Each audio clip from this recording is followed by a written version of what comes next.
देवी सत्यवत्तै नमो नमः।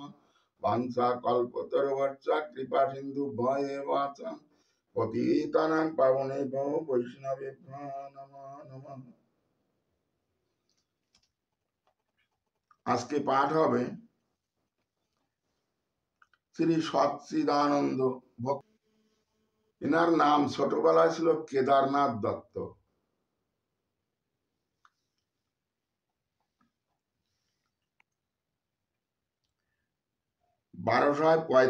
সালে 18ই ভাদ্র সচ্চিদানন্দ ভক্তি বিনোদ জন্মগ্রহণ করেন।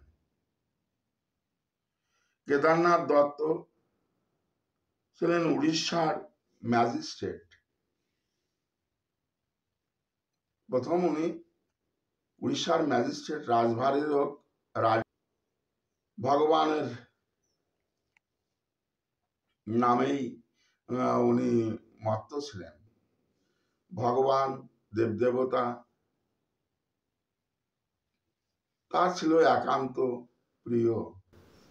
ছোটবেলার থেকেই তিনি মানুষের ছেলেদের সকলকেই উপদেশ দিতেন ভগবানকে ভজন করাই মানুষের কর্তব্য, আর ভগবানকে ভজন না করলে সে মানুষের জীবন পশুরই সমান। এরকম উপদেশ দিতেন ভক্তি বিনোদ ঠাকুর কেদারনাথ দত্ত। উনি যখন আবির্ভাব হয়েছিলেন, যখন পড়াশোনা করতেন, উনি তো পণ্ডিত, মহাপণ্ডিত, বিদ্যায় বিশারদ, রাজভারী লোক, দেখতেও খুব সুন্দর চেহারা, বিরাট কায়, আমার থেকেও বিরাট কায়, রাজভারী লোক উনি, আইনেও বিশারদ। তা উনি যখন ছাত্র জীবন, তখন পুরীধামে, ওনারও জন্ম পুরীধাম, পুরীধামে এক সাধুর আবির্ভাব হয়। এই সাধুর নাম ছিল বিষ্কিষণ। তার কথাবার্তায়, তার আলোচনায় মানুষ ভিড়তে লাগলো। নিজেকে অবতার পুরুষ বলে, ভগবানের অবতার বলে নিজেকে প্রকাশ করেছেন। বিদ্যা বুদ্ধি জ্ঞান সামর্থ্য তার কম ছিল না, মানুষ ভিড়তে লাগলো। তো একদিন এই মহাত্মা কেদারনাথ দত্ত উনি নিজেও কানে শুনেছেন এই সংবাদ, যে তার গুণগান শুনে জনমানব ভিড় হচ্ছে, এবং তার মনস্তুষ্টির জন্য স্বর্ণ অলঙ্কার ধনৈশ্বর্য নিয়ে তার ওখানে দিচ্ছে। এতে তার ঐশ্বর্য বৃদ্ধি পেল। একদিন এ সংবাদ সিদ্ধ সচ্চন্দর বাবা অর্থাৎ কেদারনাথ দত্ত যখন শ্রবণ করলেন, তখন তাকে দেখবার জন্য তিনি নিজেও সেখানে গেলেন। তার কথাবার্তায়, তার চাল চলনে, তার অঙ্গের অবয়বে যা তিনি দর্শন করলেন, তাতে তিনি বুঝলেন এ ভণ্ডামি ছাড়া আর কিচ্ছু না। তাই তাকে গ্রেপ্তার করলেন এবং তাকে শাস্তি প্রদানও করেছিলেন।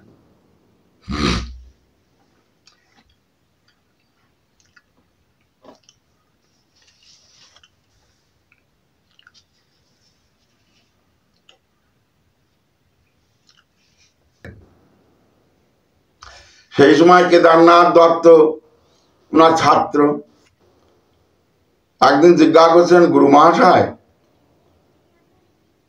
আপনি যে বোধোদয় গ্রন্থ রচনা করেছেন, হ্যাঁ রে দেখেছিস আমার সে বোধোদয়? হ্যাঁ আমি পড়েছি তো, কিন্তু এটা আপনি ঈশ্বরকে না দেখে শুনে তার সম্বন্ধে এত কথা লেখা কি আপনার উচিত হয়েছে? কেন, কি হয়েছে রে? তা আপনি বলছেন ঈশ্বরকে না দেখে তার সম্বন্ধে মানুষকে বলেন ঈশ্বরকে না দেখে তার সম্বন্ধে আলোচনা না করাই ভালো। তা আপনি ঈশ্বরকে যখন দেখেন নাই, তখন ঈশ্বর সর্বশক্তিমান, ঈশ্বর সর্বপারণেওয়ালা, ঈশ্বর সর্বকরণেওয়ালা, ঈশ্বর জগৎময়ের কর্তা, তার বিনা ইচ্ছায় কিছু হয় না। তিনি বিশ্বের জগতের সর্বশক্তি মত্তা, তিনি সর্বশক্তিমান, তিনি এরকম কথাগুলো না আপনি বেদান্তে এর ভাষ্যে আপনি বোধোদয় নামক গ্রন্থে আপনি লিখেছেন। এ কথাগুলো কি আপনার লেখা উচিত হয়েছে? আপনি তো ঈশ্বরকে দেখেন নাই, তবে তার সম্বন্ধে আমি এত কথা আপনি কেমন করে লিখলেন? হ্যাঁ, তাই ঈশ্বরকে কি দেখা যায়? মানে উনি বোধের দ্বারায় লিখেছেন ওগুলো, তাই গ্রন্থের নাম বোধোদয়, বোধের দ্বারায়, দেখেন নাই। তো বলছেন ঈশ্বরচন্দ্র বিদ্যাসাগরকে বলছেন, হ্যাঁ রে, তুই কি দেখেছিস? আরে গুরু মহাশয়, যদি অভয় দেন তাহলে আমি দুইটা কথা বলতে পারি, তখন আবার বেতান হতো বেশি কথা বললে ছাত্রেরা। তা বল, কি বলবি বল। গুরু মহাশয়, দিনের বেলা আকাশে নক্ষত্র দেখতে পাওয়া যায় না, তা বলে কি মনে করতে হবে আকাশে নক্ষত্র নাই? অবাক হয়ে গেল। গুরু মহাশয়, দুধে মাখন দেখতে পাওয়া যায় না, তাই বলে কি দুধে মাখন নাই? হ্যাঁ, তুই কি বলতে চাচ্ছিস? গুরু মহাশয় বলছেন, তুই কি বলতে চাচ্ছিস? বলতে চাচ্ছি এই, ভগবানকে চর্মচক্ষে আপনি দেখতে পান না বলেই যে আপনি তাকে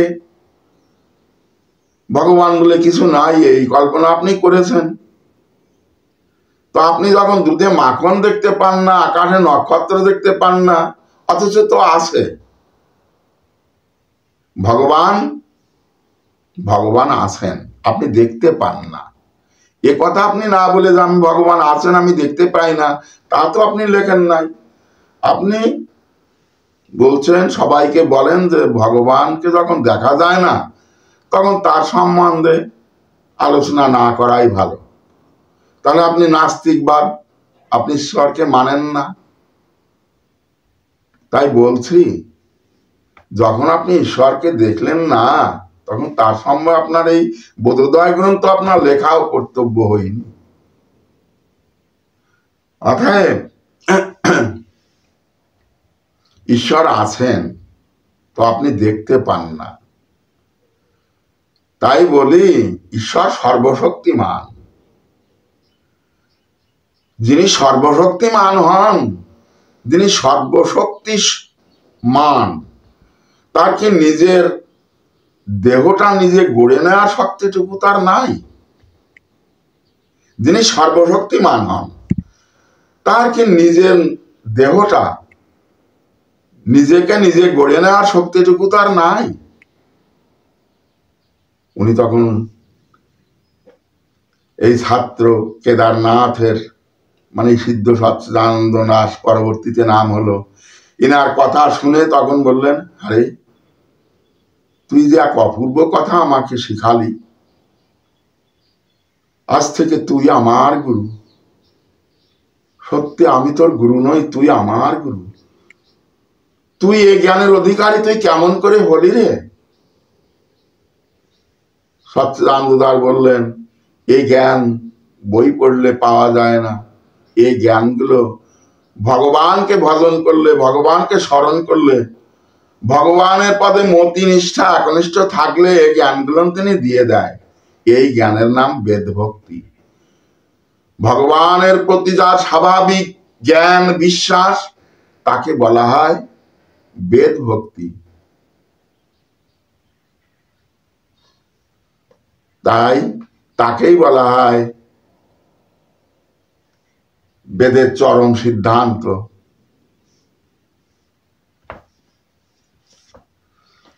এবার কেদারনাথ দত্ত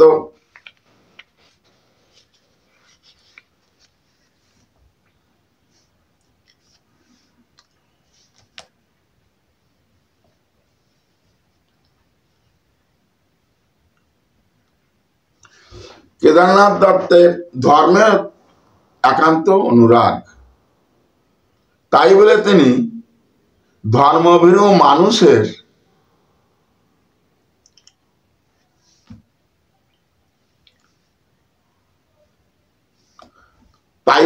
ধর্মভীরু মানুষ ধর্মের প্রতারণায় পড়বেন এ কখনো তিনি সহ্য করতেন না। ধর্মে ভগবানের প্রতি বা ধর্মের প্রতি একনিষ্ঠ অনুরাগ ছিল কেদারনাথ দত্তের বা সিদ্ধ সচ্চিদানন্দ বাবার। তাই বলে ধর্মভীরু মানুষ ধর্মের প্রতারণায় পড়বেন এ কখনো তিনি সহ্য করতেন না।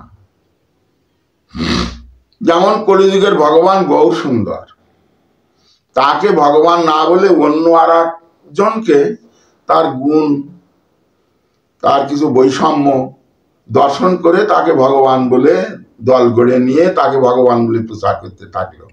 যেমন ভাগবতে সে পাঠ হয়েছে, করেছি। ভাগবতে একজন ছিলেন, নাম ছিল তার ভগবান বলে নিজেকে আখ্যা দিয়েছিলেন, কি নামটা যেন,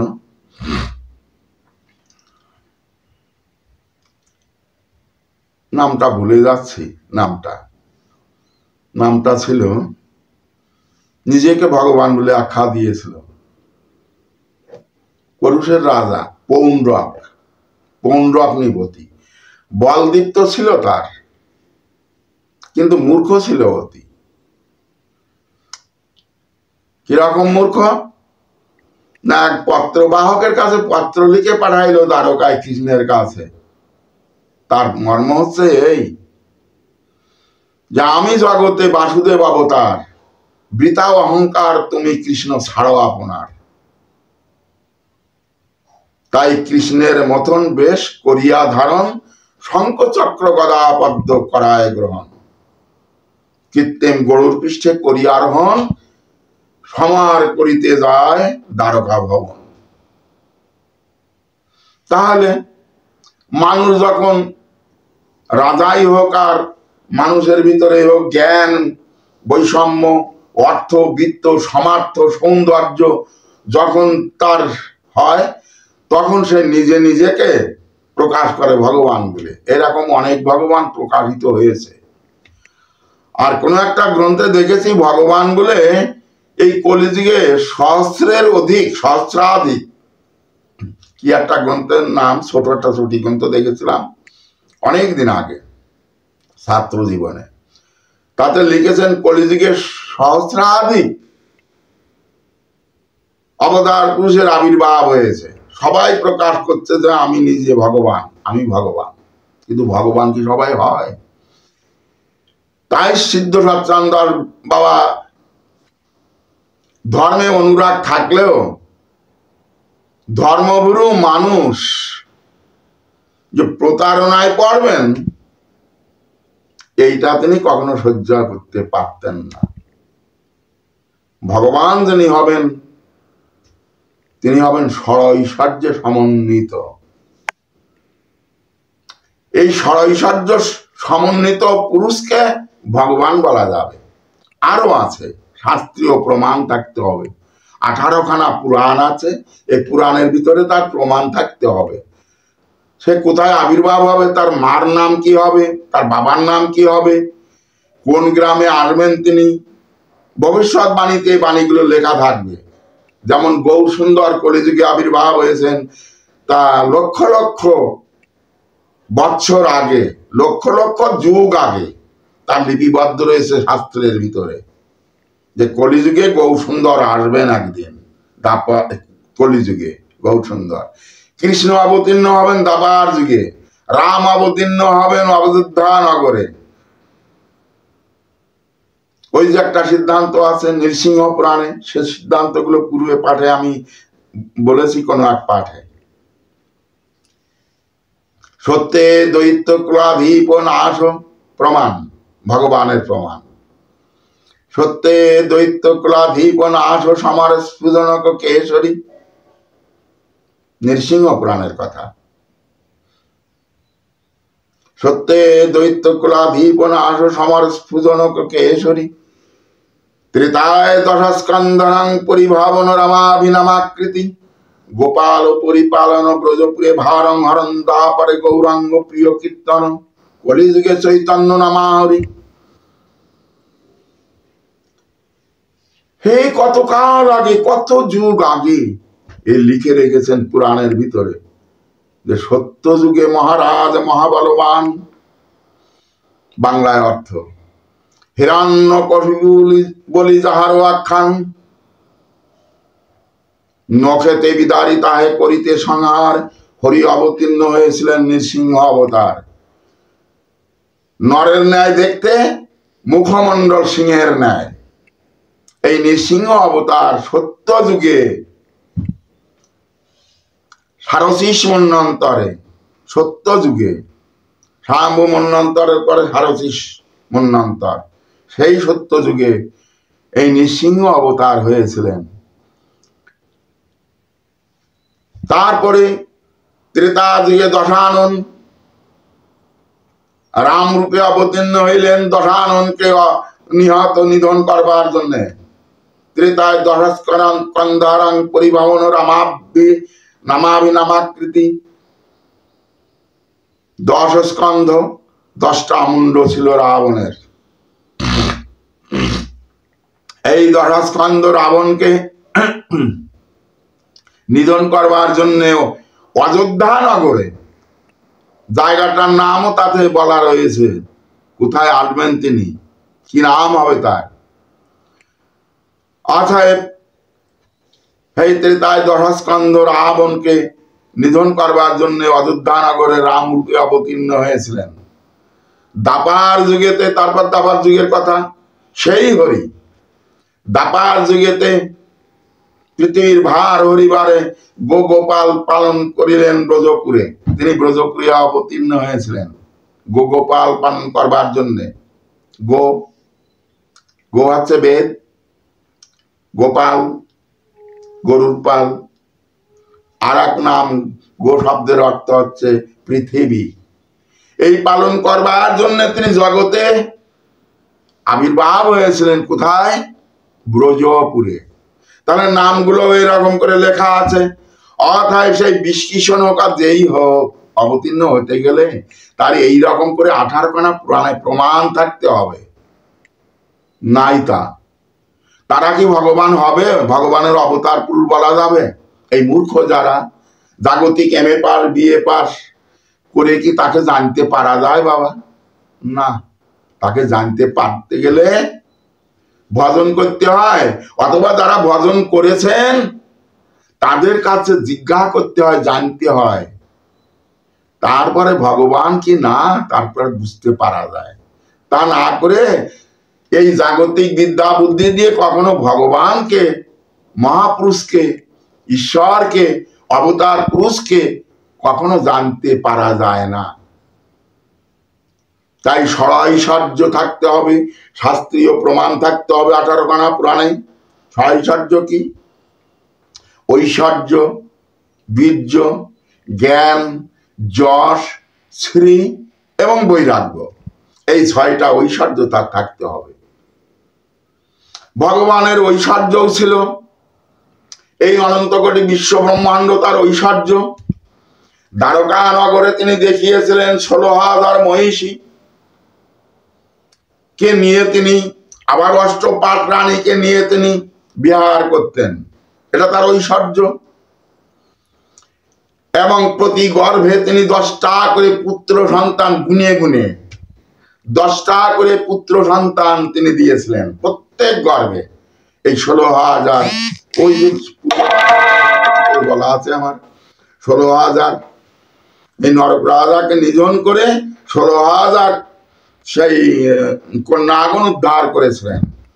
তারা যখন বলেছিল, প্রভু আমাদের কেউ গ্রহণ করবে না, আপনি কৃপা করে আমাদেরকে উদ্ধার করেছেন, আপনি আমাদের পানি গ্রহণ করে আমাদের জাত মান, আমাদের যৌবন জীবন আপনি রক্ষা করুন প্রভু। তাই ভাগবতে লেখা আছে, কন্যাগণের প্রার্থনা শুনিল যখন, সকলের পানি কৃষ্ণ করিলেন গ্রহণ।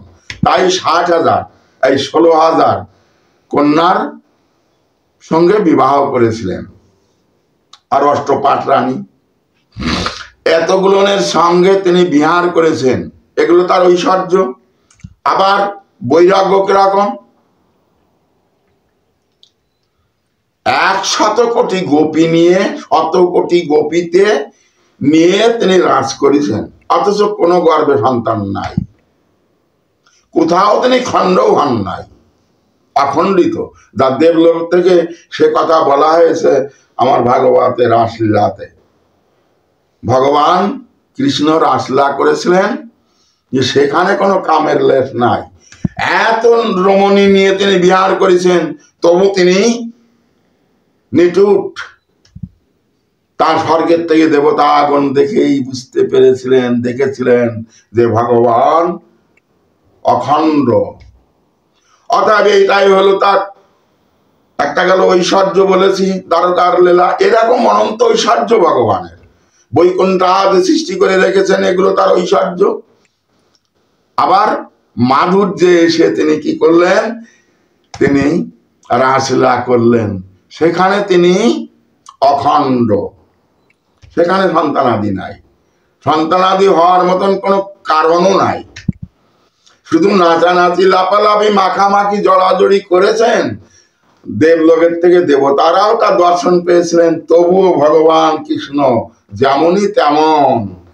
এগুলো করেছিলেন কেন না, কামদেবকে, কামদেব একদিন মনে মনে ভাবছিল যে আমার চাগালে সবাই চেগে যায়, এবং যখন চেগে যায় তখন তারা পরাহত হয়ে যায়, ইন্দ্র বিক্ষুব্ধ হয়ে যায়।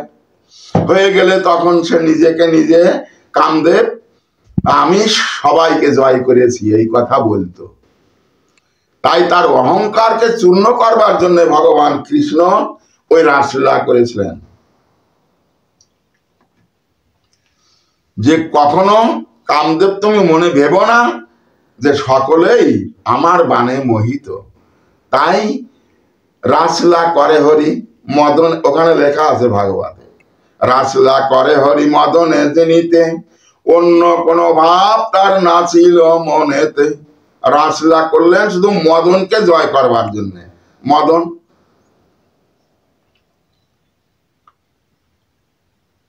রমণেন্দ্রিয়কে মদন বলা হয়। তাই মদনে যিনিতে প্রভু, তাকে জয় করবার জন্যে তিনি রাসলীলা করেছিলেন। 16,000 নিয়ে কই, সেখানে লোভ তো হয়েছিল না ভগবানের। এত রমণী, এত রমণী, যাদের দুর্লভ চেহারা, প্রত্যেকের আগুনের ফুলকির মতন। গোপিনীদের চেহারা তো কমা নয়, তাদের সঙ্গে তিনি বিহার করিয়াও তার ব্রহ্মচর্য নষ্ট হয় নাই। এই জন্য তাকে বলা হয়েছে ভগবান। তাই ঐশ্বর্যে পরিপূর্ণ না থাকলে তাকে ভগবান বলা যায় না। ঐশ্বর্য, বীর্য, জ্ঞান, যশ, শ্রী, বৈরাগ্য। আবার বীর্য কিরকম, ভগবান কৃষ্ণ বাম হাতের কনিষ্ঠ আঙ্গুলে করে গোকুল নগরকে রক্ষা করেছিলেন। গোবর্ধন পর্বত ছত্রা আকারে ধারণ করে 7 দিন পর্যন্ত। এগুলো ভগবানের ঐশ্বর্য না, এগুলো বীর্য না। এইরকম বীর্য না থাকলে, ঐশ্বর্য, বীর্য, জ্ঞান, যশ, শ্রী, বৈরাগ্য, এই 6টা ঐশ্বর্যর ব্যাখ্যা করতে গেলে তো একদিন রাত লেগে যাবে।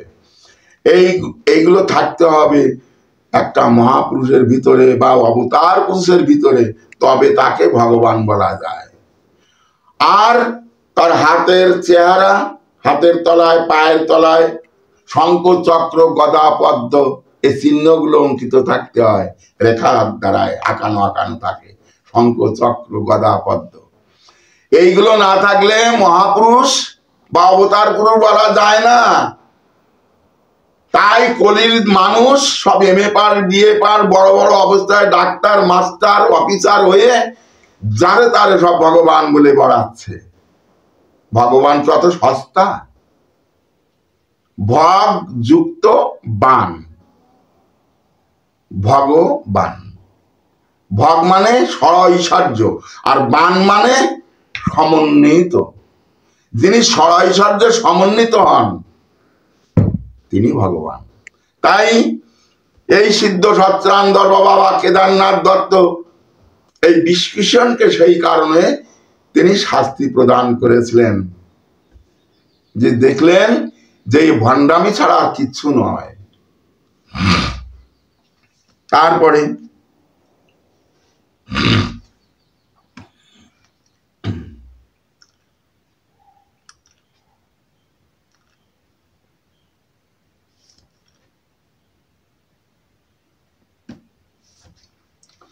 কেদারনাথ দত্তের মনে একটা আকাঙ্ক্ষা ছিল। সে আকাঙ্ক্ষাটা হচ্ছে এই, যে ভগবান গৌরসুন্দরের যে জন্মভূমিটা নবদ্বীপে ছিল, সেই নবদ্বীপের জন্মভূমিটা যে কোথায় এইটা আবিষ্কার করবার জন্য তিনি সদা সর্বক্ষণ চিন্তিত ছিলেন। এই কেদারনাথ বা এই সিদ্ধ সচ্চানন্দ বাবা যার কাহিনী বলছি, ইনি আবিষ্কার করেছিলেন। একদিন না দৈনিকই তিনি ভাবতেন যে কোথায় ভগবান গৌরসুন্দরের জন্মভূমি। জন্মভূমি ছিল নিশ্চয়ই, কিন্তু গঙ্গার গর্ভে তা বিলীন হয়ে গেছে। তাই কোথায় সেই জন্মভূমি এইটা তিনি প্রকাশ করবার জন্য তিনি চিন্তিত ছিলেন এবং ভগবানকে সবসময় তিনি স্মরণ করতেন। ওই জগন্নাথ মন্দিরে যে হতে দিতেন, যেখানে যে মঠ মন্দির দেখতেন বড় বড় জায়গায় তিনি যে হতে দিতেন, না খেয়ে পড়ে থাকতেন, এইরকম করে করে তারকেশ্বর মন্দিরেও গিয়ে তিনি হতে দিয়েছেন। জগন্নাথ মন্দিরে, বৃন্দাবনের মাধব মন্দিরে, গোবিন্দ মন্দিরে, এইরকম করে তিনি একটা বালককে সঙ্গে করে নিয়ে তিনি সারা দেশ এইরকম করেছেন। রাত নেই, দিন নেই, ভয় নেই, ভীত নেই, বনে জঙ্গলে যেখানে সেখানে তিনি ভগবান ভগবান করে বেরিয়েছেন। হে ভগবান, তোমার আবির্ভাব স্থান যদি আমি নির্ণয় করতে না পারলাম, এ জীবন আমি আর রাখবো না প্রভু।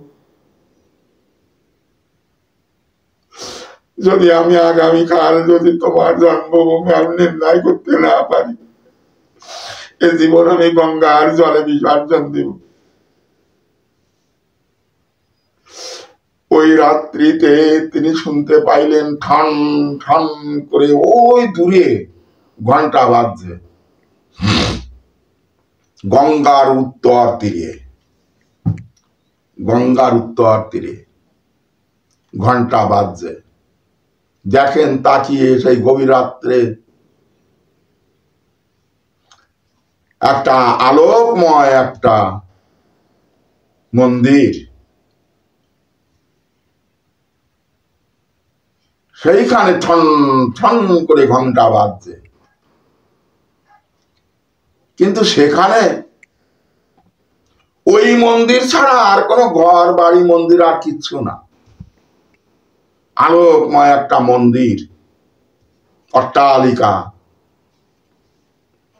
ময় মন্দির তিনি দেখতে পাইলেন এবং তার পাশেই একটা ভীষণ উঁচু তাল গাছ এই দেখতে পাইলেন। তখন উনি ওইখান থেকে দর্শন করে, হে গৌরসুন্দর, ওটাই কি তোমার মন্দির হবে? আবার টান টান করে ঘন্টা বেজে উঠল। উনি এই ঘন্টার ধ্বনি শুনলেন আর ওই তাল গাছটা লক্ষ্য রাখলেন। কিছুক্ষণ পরে ওই মন্দিরটা বিলুপ্ত হয়ে গেল। কিন্তু তাল গাছটা সেখানে থেকে গেল। সকালবেলায় তিনি এই গঙ্গা পার হয়ে উত্তর তীরে গিয়ে দেখলেন যে তাল গাছটা সেখানে আছে, কিন্তু মন্দির সেখানে নাই। ওই নির্ণয় করলেন যে এইখানে আমার গৌরসুন্দর ভগবানের জন্মভূমি। সেই জন্মভূমি, এই ভগবান গৌরসুন্দরের আবির্ভাব স্থান বলে আজ সেখানে মন্দির প্রতিষ্ঠা হয়েছে। সেখানে যে নিমতলায় ভগবান নিমাই আবির্ভাব হয়েছিলেন, সেখানে নিম গাছও আছে, সেখানে মন্দিরও গড়া হয়েছে। বহু বৈজ্ঞানিকরা সেখানে পরীক্ষা নিরীক্ষা করে দেখেছেন যে সেইখানেই গৌরসুন্দরের সেই জন্মভূমি ছিল, সেইখানেই সেই মন্দির বর্তমানে স্থাপিত হয়েছে। এ পর্যন্ত সিদ্ধ সচ্চিদানন্দ রায় বাবার জীবন কাহিনী করিনু বর্ণন। যাহা শুনি জীবের হয় কৃষ্ণ প্রেম ভক্তি ধন। হরি হরি বল সবে ভরিয়া বদন। আজকের পাঠ এ পর্যন্ত বিশ্রাম।